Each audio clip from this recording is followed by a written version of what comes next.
So, with Tempest on its way to becoming the multiplayer game we always envisioned it to be, I thought I'd make this video explaining why Tempest works uniquely as a multiplayer game and not as a single player one. So, Tempest is a multiplayer game not because AI programming is hard or because humans can make more interesting teammates, even though both of those things are true.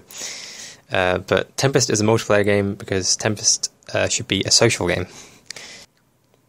What that basically means is that the social dynamics between the ship's crew, being the players, should be a core focus that our mechanics should support. This isn't to say that Tempest is a role-playing game, but that players should have enough agency and freedom within the world and their ship in order to do things like argue with their teammates over duties or course headings, create informal hierarchies such as chain of command, captain, things like that, or simply to discuss who should do what in order to best run the ship and carry out their objectives. Important to remember is that these things should happen organically as well. We shouldn't be trying to force any of these things to happen arbitrarily. They should just happen naturally. So how do we do this then? This is essentially done in how we set up the game systems and mechanics along with the world players will inhabit in order to sort of influence players to do these things of their own accord. So here are some of the methods we plan to try and use to promote interaction between players in Tempest.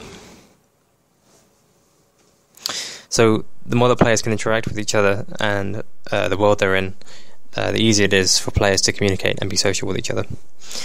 If all players can do is shoot each other or not shoot each other, their interaction must become pretty limited, and they'll do just that. But if we look at things like Arma 2, and by extension things like the Shack Tactical community for Arma 2, the game is a shooter, but players have a high degree of interaction with the world and each other. So things like just being able to lower the player's rifle to a non-combative pose, walking around, things like that. They go a long way in terms of how players interact with each other. And that's not to say that Tempest should suddenly be filled with all the tactical milsim features of Arma, but that if we promote a high degree of interaction in Tempest, we can create the more social experience we are aiming for. So things like being able to switch lanterns on and off, possibly being able to lock and unlock doors on the ship to allow for players to have private quarters, things like the map drawing, which we've already implemented in CryEngine, storage boxes. These things will go a long way in facilitating player interaction. If we make players reliant on each other for some actions as well, things like requiring more than one person to hoist sails, operate cannons faster, things like that, players will inevitably need to communicate with each other and request things, ask things like ask for help raising a sail or things like that. Randomized objectives, in addition to keeping play repeatable, will also mean that players will have to genuinely think and discuss the execution of said objectives instead of just learning them.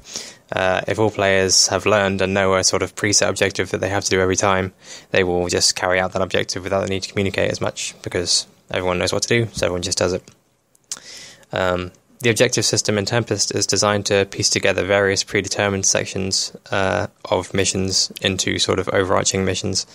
A bit like how our islands were crafted, but they're still designed to be modular with components that we can switch on and off via things like random number generation.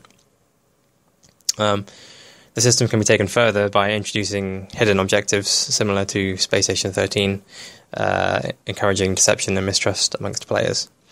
Anyone who's played or knows Space Station will know the kind of results a system like this will provide. So those are just two methods. There's many more, but for now, I hope that gives everyone a better idea of what we're working towards here. So yeah, the content of the game is important, but so are the players who will inhabit it. I know DayZ certainly wouldn't be much fun without other players in, so hopefully we can create the same sort of player-centric vibe with Tempest. Thanks for watching. If you have any questions or comments about the game or our design principles, leave us a comment on IndieDB or get in touch via PM or email. Cheers.